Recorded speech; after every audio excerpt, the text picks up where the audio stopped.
happened before. It's happening again now.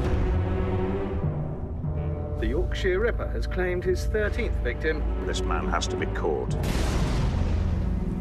IFC Films invites you to take part in a remarkable cinematic event, the US premiere of the Red Riding Trilogy. What sort of man do you think is committing these murders? The killer they call the Yorkshire Ripper. This mesmerizing neo-noir epic is based on real events surrounding the Yorkshire Ripper, a serial killer who terrorized northwest England in the 1970s and 80s. Okay, listen. The Yorkshire Ripper's name's in those files. Trust me, we've had him in and let him go. What makes you so sure of that?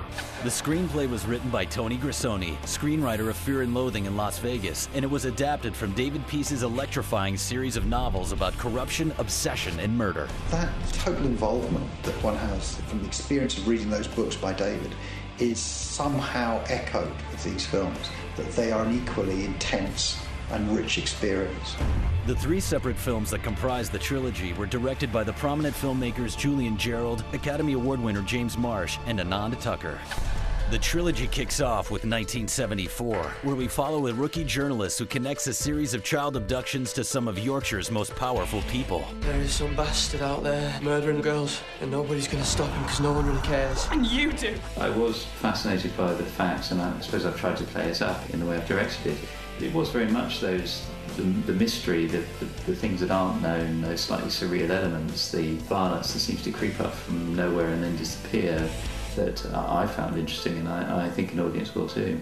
The story picks up again with 1980. The Ripper is still at large, and a new detective is on the case. We want you to head up the Ripper investigation. You'll handpick your own officers to the Super Squad. But what he uncovers only incites those who would like to see this case remain unsolved. One thing that really appealed to me about 1980 was the factual elements within it.